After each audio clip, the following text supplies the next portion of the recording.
My friends, if you want a complete summary of the Israel-Iran war, you're at the right spot. In the early hours of the 13th of June, the Israeli Air Force bombarded Iran. We can now speak of a full-scale war between Israel and Iran. Let's be honest, Israel launched highly sophisticated and well-coordinated airstrikes on Iran that targeted the air defense capabilities, eliminated high-ranking generals, and destroyed numerous nuclear installations. Many go as far as to call it a masterclass. Iran got its cheeks clapped. But just as Israel thought to have inflicted a knockout blow, Mazel Tov! A couple hours later, Iran responded with a barrage of missiles against Israel. That's how people in Lebanon had front row seats for the Israel-Iran missile penalty shootout.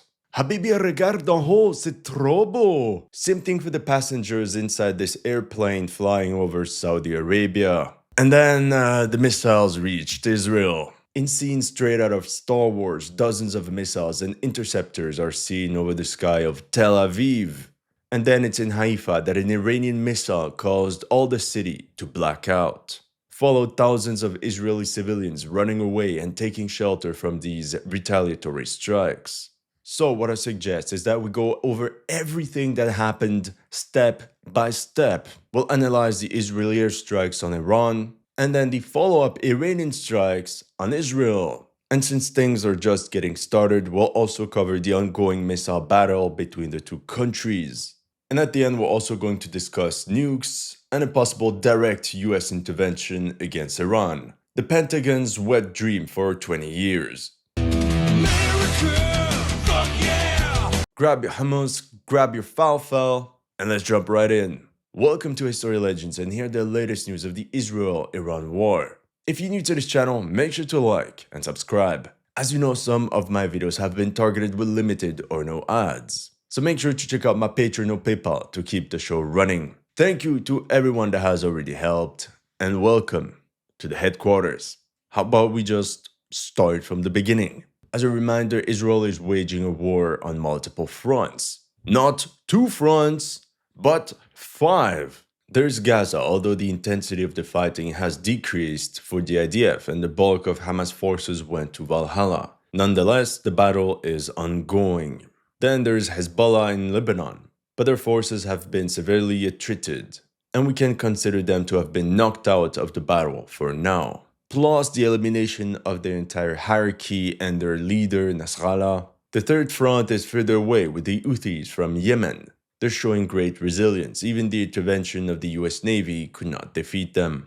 Front number 4 in Syria with the fall of the Bashar regime and the expansion of Israeli interests in the Golan region. And of course, Iran that is now stuck in PvP mode against Israel. Some Israeli strategists believe that striking Iran directly could lead to a bridge too far type of situation. Too much to handle for Israel at once. Meanwhile, other Israeli strategists believe it was time to strike the head of the Iranian octopus, especially since Iran's nuclear program poses an existential threat to Israel. Here's what Israel's former Prime Minister Ehud Barak had to say. Israel alone cannot delay the nuclear program of Iran by a significant time period. Probably several weeks, probably a month. Meanwhile, the chief of staff of the IDF said, "We reached the point of no return. We have no choice." Then we all know that Donald Trump loves peace agreements more than he loves Eastern European women. So in April 2025, he announced renewed negotiations between the United States and Iran, giving Tehran a 2-month deadline to reach an agreement. What's also worth noting is how over 2 weeks ago, Russian Telegram channel Rybar recorded abnormal activity of US and NATO assets near the Iranian border. Between the 23rd and the 30th of May, 13 aircraft were active, like P-8A Poseidon Maritime Patrol aircraft, RC-135s, E-3 Sentry AWACS, MQ-4C Triton UAVs, and the RC-12 Guardrail Airborne Signals Intelligence. It's never a good sign when these bad boys are in the air. I mean, just ask Russian warships. On the night of the 12th of June, the 2-month deadline for the negotiations with Iran expired, and Israel finished off the last preparations before Operation Rising Lion. Had it been the Americans, they would have called it Operation Persian Freedom. Israel's operation against Iran was a textbook example of an air offensive, planned and executed with near perfection. So I recorded 4 phases for Israel's Operation Rising Lion, during which more than 200 F-15, F-16, and F-35 fighter jets, or 70% of Israel's air force, together launched 330 different munitions at over 100 targets inside Iran. Here's a map by NBC showing in red all the sites and locations in Iran that have been bombed by Israel on day 1. As part of Phase 1, the Israeli Air Force first cleared the airspace by striking radar detection systems and air defense batteries. The first wave of Israeli aircraft targeted western Iran, bordering Iraq, where the bulk of Iranian radar stations are located. Several hits on target were reported, namely in Subashi, Marageh, and Tabriz. This completely blinded Iran for the rest of the night.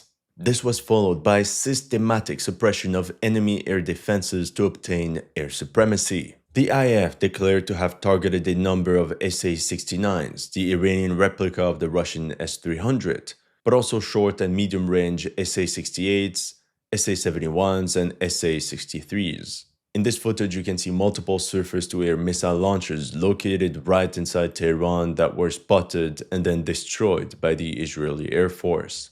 Additionally, Israeli fighter jets used the cover of Jordanian, Syrian, Iraqi, and even maybe Saudi airspaces to strike Iran, with no response from these countries. However, the majority of the airstrikes were carried out from Iraq, with Israeli tanker aircraft circling overhead to refuel friendly fighter jets, like here over Deir ez-Zor in northeastern Syria, or this C-130 flying over the Syrian desert, as if it was flying over his mom's backyard or something.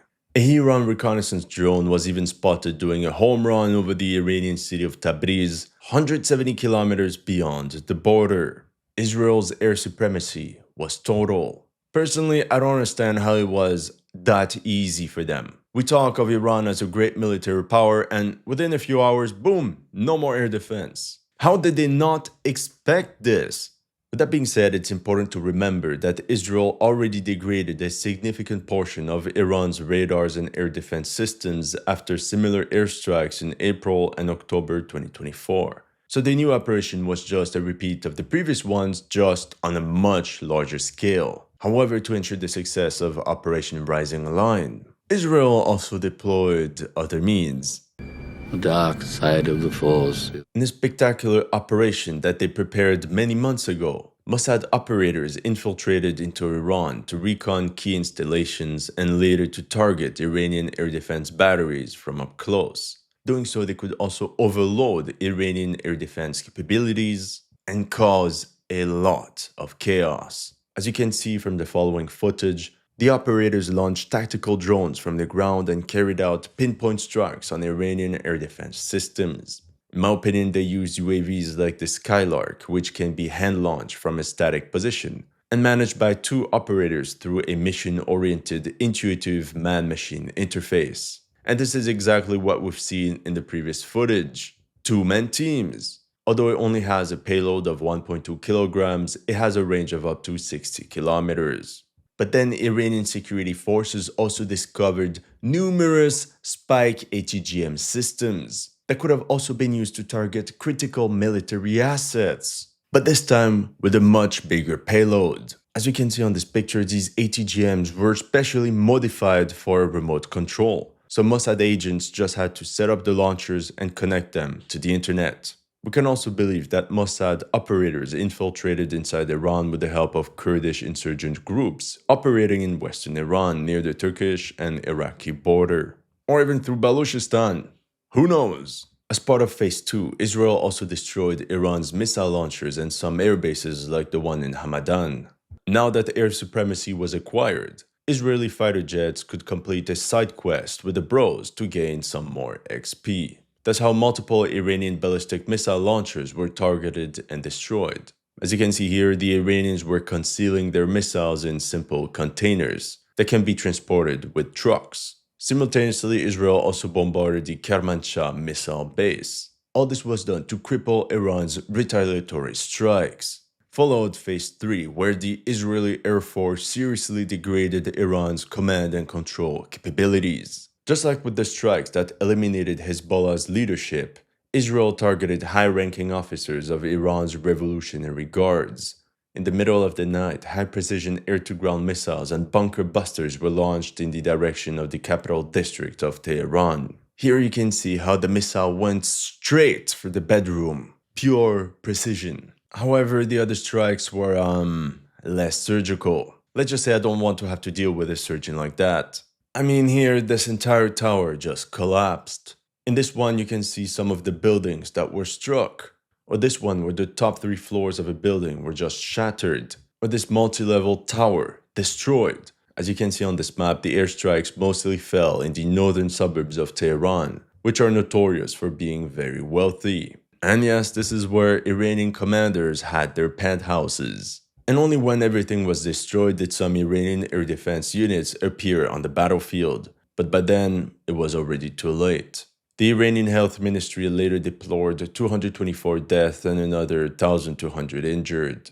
According to Israeli intelligence, 6 senior army officers were eliminated. The commander of the UAV force, the chief of staff of the armed forces, the commander of the Revolutionary Guards, the commander of the emergency security system, the commander of the Revolutionary Guards Air Force, and the commander of air defense, plus another 9 scientists affiliated with Iran's nuclear program. We can ask ourselves, how did Israel get all this intel?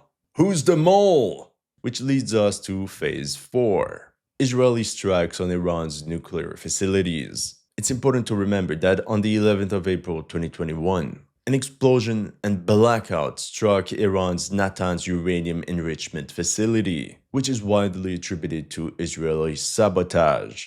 The incident is said to have damaged the electric grid and centrifuges, but caused no reported casualties. So to no surprise, in the 2025 season, Israel targeted Natanz for round 2, Iran's primary uranium enrichment site, causing extensive damage to above-ground facilities. The pilot fuel enrichment plant, which enriched uranium to 60% purity using advanced IR4 and IR6 centrifuges, was reported as destroyed. The PFEP housed hundreds of centrifuges through the underground fuel enrichment plant, with nearly 14,000 centrifuges, but this part was not directly hit. The main electrical substation and backup generators supplying the Natanz complex were also destroyed, potentially disrupting underground centrifuge operations due to power loss. In the end, satellite imagery also confirmed significant surface damage at Natanz. Strikes also targeted the Isfahan Nuclear Technology Center, including the uranium conversion facility and fuel plate fabrication plant, where moderate damage could be reported. Other sites, such as the Arak heavy water reactor, 4-door fuel enrichment plant, and Parchin military complex were reportedly attacked as well, but satellite imagery shows minimal visible damage, likely due to their fortified or underground structures. For example, Fordo is buried deep under a mountain and is particularly resistant to conventional airstrikes. Imagine you're in Lebanon going to the restaurant one night. How about a nice rooftop with your date? And suddenly she's so happy to see fireworks in the distance. Memories only in Lebanon. That's because on the night of June 13th, as part of Operation True Promise 3, Iran launched a total of 200 ballistic missiles in multiple waves in retaliation for Israel's strikes, targeting military bases and various infrastructure in Tel Aviv, Jerusalem, and Haifa. This is the 3rd direct attack Iran has conducted on Israel. The first time was in April 2024 and the second in October of the same year. Now, as part of the latest strikes, officially all Iranian missiles have been intercepted. Yes, the Ukraine playbook. But if we squint our eyes and look closer, in Haifa you can see interceptors in the distance and then vram, like a thunderbolt, an Iranian missile that caused a massive power outage. In the end, at least 7 missiles or Israeli interceptors ended up impacting in Tel Aviv. Allegedly, one of the targets was the headquarters of the Israeli Defense Ministry. Iran's strategy is pretty simple. Exhaust Israel's David Sling and Arrow interceptor reserves with very cheap missiles, and then find gaps for the larger Imad ballistic missiles that have a payload of 750 to 900 kilograms. Here we can see a first Iranian missile exploding, followed by a second one crashing down. Only then does an interceptor missile fly out. So we can be sure some air defense system was located there. And this also goes to show how the Iranians didn't just target things at random. This also means Iran had proper intel on the location of Israeli air defense batteries. Here's the same strike but from another perspective. 2 Israeli air defense missiles fly out, and boom! An incoming Iranian missile. Overall, during the night of the 13th of June, hundreds of personnel from the Israeli home front, like firefighters and medical services, had to be deployed to deal with the damage. Things are different this time when they're not facing Palestinian rockets made of fertilizer and hummus. What I thought very interesting is how, according to the Washington Institute, several Arab states like Jordan and Saudi Arabia have participated in shooting down Iranian drones, or at least sharing radar information to help destroy them. The destroyer USS Thomas Hudner also helped Israel defend its airspace against Iranian ballistic missiles using its Aegis ballistic missile defense system. 14th of June. During the night of the 13th of June, IAF crews prepared for a new operation against Iran. That's how in the morning of the 14th, the IDF Chief of Staff and IAF commander declared, "The way to Tehran has been paved." As a result, Israel resumed airstrikes with 70 IAF jets targeting 40 sites related to the Iranian military. Now the objective was to destroy Iran's surface-to-surface missile array, most of which is camouflaged deep inside mountains. And here the Israelis added their own twist to this Iranian propaganda video promoting their missile force. That's because the IAF clearly targeted that underground base, but we don't know the full extent of the damage. And to be frank, this thing could be anywhere. Press X for doubt. I don't think the entire base was destroyed. Maybe the entrance, at best. One of the entrances. As you can see in this chart, they also claim to have eliminated more senior officers of the Iranian armed forces. As a result of day 2 of Israel's air campaign, the Israeli Air Force declared to have established aerial supremacy from Western Iran to Tehran. At the same time, the Israelis also targeted Iran's energy infrastructure. That's how they bombarded oil and gas facilities in the South Pars gas field and Fajar Jam refinery in Bushehr, sparking fires and halting 12 million cubic meters of gas production. But at the same time, it was reported that multiple Israeli drones on reconnaissance missions were shot down in northwestern Iran. So it's in the next days that we'll know for sure if the Israelis do have indeed aerial supremacy over western Iran. Oh yeah, I almost forgot. Iran also claimed to have downed 3 F-35 fighter jets and captured 2 pilots. If that sounds like cope, all I can say is that these claims remain unverified. At night, the IDF announced that it began a new wave of strikes on military targets in Tehran. Multiple oil and gasoline depots were struck in the city, cutting off electricity in the Shahran neighborhood. At the same time, Iran managed to fire another batch of missiles, but this time targeting civilian sectors in northern Israel. In this video, we can see Israeli civilians clapping at the incoming missiles, not because they're falling on Lebanon, but because they're falling on an Arab-majority city nearby.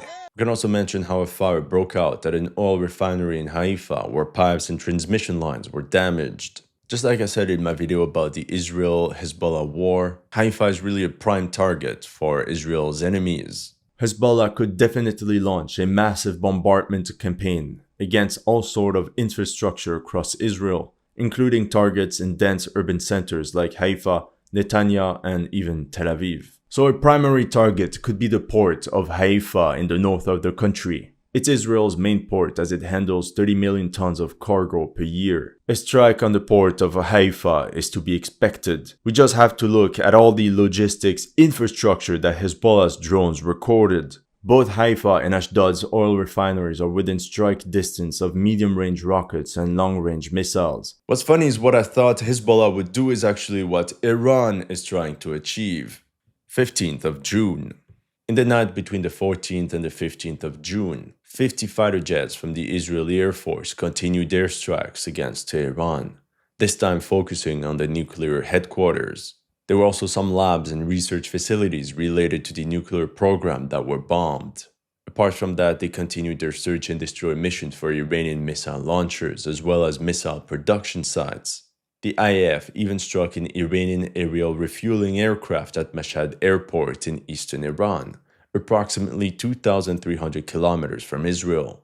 This means the IAF is operating to establish aerial superiority over the entire Iranian airspace. Now with the sky clear, this allowed Israeli aircraft to fly much closer to their targets and make use of cheaper munitions like the Spies 250 glide bombs. These have a range of 60 kilometers for the standard model, but up to 150 kilometers for the turbojet version. Simultaneously, in the morning of the 15th of June, both Iran and the Houthis from Yemen launched ballistic missiles towards Israel, which led to impacts on buildings in many Israeli cities, including Tel Aviv. Here, just after 2:30 in the morning, you can see Israeli interceptors and then the incoming Iranian missiles.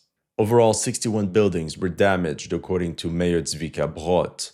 The port of Haifa was struck once again, and fires were reported at a power plant nearby. The Weizmann Institute of Science, a postdoc scientific research center in Rehevot, was hit by Iran as well. There was reported that a building containing laboratories was damaged. Later in the day and again in the evening, Iran launched more ballistic missiles at Israel, which could even be seen from Kuwait.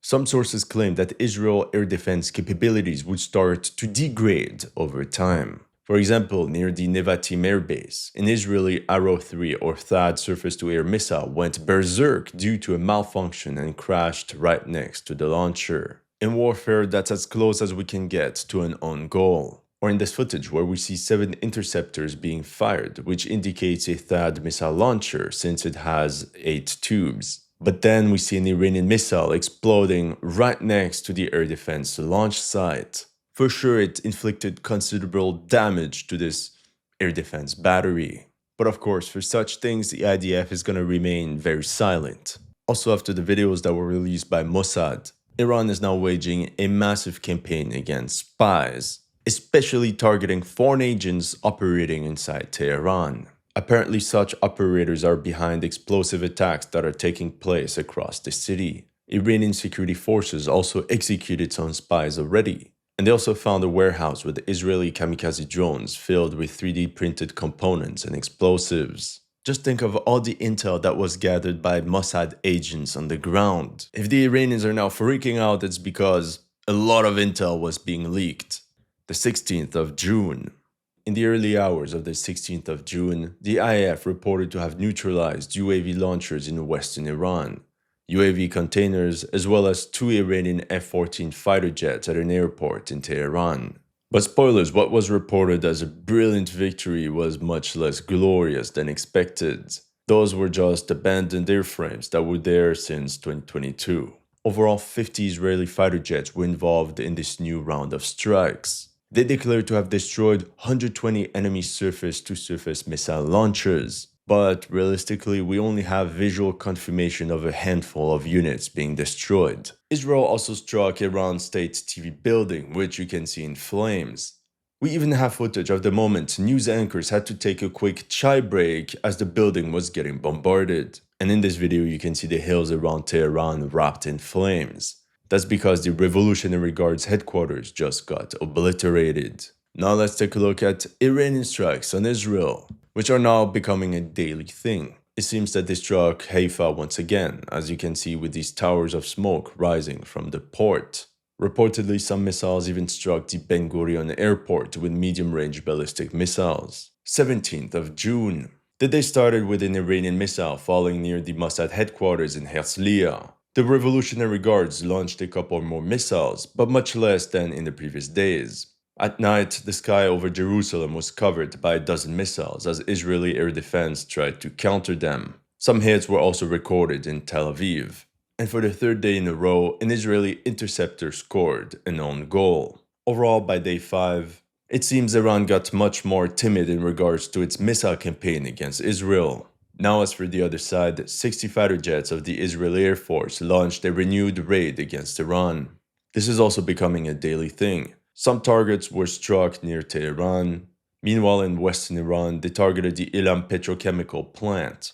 Israeli officials stated that Iranian missile launchers have withdrawn to central Iran and that they're regrouping around Isfahan. Israel also announced the elimination of General Ali Shadmani, the new head of the Iranian General Staff, appointed by Ali Khamenei just 4 days ago. And we're back with a new uniform. So in summary, Iran and Israel are now facing each other in a battle of attrition, where they're pelting each other from afar since they don't have a direct border. For better or worse, right? The question is, who's going to last the longest? Even if the Israeli Air Force's preemptive strike didn't fully destroy Iran, it was still devastating for the Iranian armed forces. As a result, the Israelis managed to gain total air supremacy and eliminated many high-ranking officers of Iran's military leadership. For sure, Mossad has infiltrated the Iranian hierarchy to the bone. They know everyone and everything that's happening. Who knows, maybe even one of the top generals is working for Israel. Anyway, now Israeli fighter jets can fly in and out in an uncontested sky. That means we can expect Israeli fighter aircraft to carry on their bombing campaign across Iran to destroy the remaining air defense batteries, missile launchers, and missile production sites. Who knows, Israel could also try a direct hit against Ali Khamenei, the supreme leader of Iran, just like they did with the head of Hezbollah, Nasrallah. So yeah, for now it's not looking good for Iran. They're losing the war. They're losing all their proxies one after the other. Hamas in Gaza, Hezbollah in Lebanon is crippled, Syria is gone, and now Iran is taking a lot of hits. As we've seen with confirmed visual evidence, its armed forces lost a lot of radars, air defense units, and missile launchers. And this at an accelerated rate. The more air defense units they're losing, the more Israeli aircraft are going to be able to bombard the entire country. And all this high-tech military equipment is very difficult to replace in the middle of a war. Even worse, Russia seems to have abandoned Iran. I mean, we understand them, they're very busy in Ukraine and they need all the resources for this conflict. But that means Iran is all alone. For sure, Iran could play the watch and make use of its strategic depth to hide all its equipment deep inside the mountains, just like the dwarves. However, they also have no other choice but to expose a lot of these assets to strike Israel. At the same time, Iranian forces might be expanding their missile reserves faster than anticipated, or simply they have less missiles available than everybody thought. For example, the first barrage consisted of about 200 missiles. The next day on June 14th, 100 missiles could be reported. On the 15th, 70. June 16th, only 40 missiles, and less than 30 on the 17th. As you can see, it keeps decreasing, either because Israeli airstrikes are very effective at destroying missile reserves and enemy launchers, or Iran is simply holding on to its reserves to prepare for a long war. Of course, we cannot ignore the fact that perhaps Iran already has a nuke or two, and if they get cornered, who knows what can happen, but hopefully we'll never find out. Now, on the other side, Iran is trying to target Israel's public support for the war. Like we've seen, Israel got hit numerous times by missiles, and to everyone's surprise, many got through the multi-layered air defense. As of now, Israel lost at least 24 civilian fatalities and another 600 injured. Can the Israeli population stomach such increasing losses? The Israelis are feeling the war on their home turf, and it's hurting. Iran hopes that its missile strikes will put pressure on the Israeli public and for them to demand their government to put an end to the war. But to do so, Iran must also ensure they have enough ballistic missiles to continue this campaign. At the same time, considering that Iran fired 350 missiles, the resulting damage on the ground is not very impressive. Let's say it could have been much worse. Still, the destruction of ports like Haifa would definitely impact Israel's economy. The destruction of fuel depots could also force Israeli aircraft to stay grounded. Iran is also betting that Israel's air defense degrades over time, in terms of destroyed and damaged launchers, or that it simply runs out of interceptor missiles. Can Israel effectively replenish its David Sling and Arrow 2 and 3 air defense batteries? I read somewhere online that Israel has about 1,000 to 1,500 Stunner interceptors in inventory for David Sling, 200 to 300 interceptors for the Arrow 2, and about the same for the Arrow 3. I didn't keep count of the interceptor missiles of the past days, but if Iran launched 350 missiles, we can expect at least as many interceptors to stop them. So Israel's missile reserves are decreasing quickly. Realistically, it could be 2 or 3 times higher since we've seen Israeli arrow launchers emptying their 6 interceptors just to stop 1 or 2 incoming missiles. So once again, we're facing a battle of attrition. Who's going to last the longest? It's very similar to the situation between Ukraine and Russia in terms of artillery shells. Another thing for Israel to watch out for is equipment maintenance and personnel fatigue. Israel operates about 280 F-15, F-16 or F-35s. Let's say 60% of them are operational. That means roughly 170 airframes. So if the IAF carries out daily raids involving 50 aircraft, that's a rotation of 30% of operational fighter jets every 24 hours. That's a lot. The IAF also has to allow a proper rotation of its pilots to avoid fatigue, same thing for maintenance crews. So if this war of attrition continues, which everything points towards this direction since we're already 1 week into the battle, Israel will need US support one way or another. And this is exactly what we're witnessing right now. I mean, Trump, the peacemaker, seems very ready for war. President Trump then escalated his rhetoric, calling for Iran's unconditional surrender. And as of now, everything points towards the US getting involved in the direct war against Iran. The Israelis can already benefit from US support in the form of Patriot batteries, for example, or the intervention of US Navy warships. Dozens of aerial refueling tankers are also on their way to Saudi Arabia. And it can only mean that something very big is about to happen. Other reports also mentioned the deployment of F-35s and B-52 bombers to the Middle East. And now, surprise, surprise, USS Nimitz carrier strike group sailing towards the Middle East ahead of schedule. As you can see, the US is deploying a lot of military assets to the Persian Gulf, especially since Iran is also threatening to block the Strait of Hormuz. It would be a disaster for the world economy and the United States, as 20 to 30% of the world's oil supply goes through this strait. Oh yeah, and 20% of liquefied gas as well. Now, many people believe it's very strange to deploy the USS Nimitz to this hotspot, especially since it's scheduled to be decommissioned in 2026. Personally, I think it's just because if it does get hit, it's not too bad. But many fear that an attack against the Nimitz will be a casus belli for direct US involvement in the war against Iran, something that has been discussed by war hawks in the Pentagon for at least 20 years. But in that case, Iran warned that it is ready for strikes on US bases in the Middle East. Things are evolving quickly, so I'll see you in the next video. That's all I have for you today. Let me know in the comment section what you thought of my analysis. If you're new to this channel, make sure to like and subscribe. And if you want to support my work, make sure to check out my Patreon or PayPal. The links are in the description below.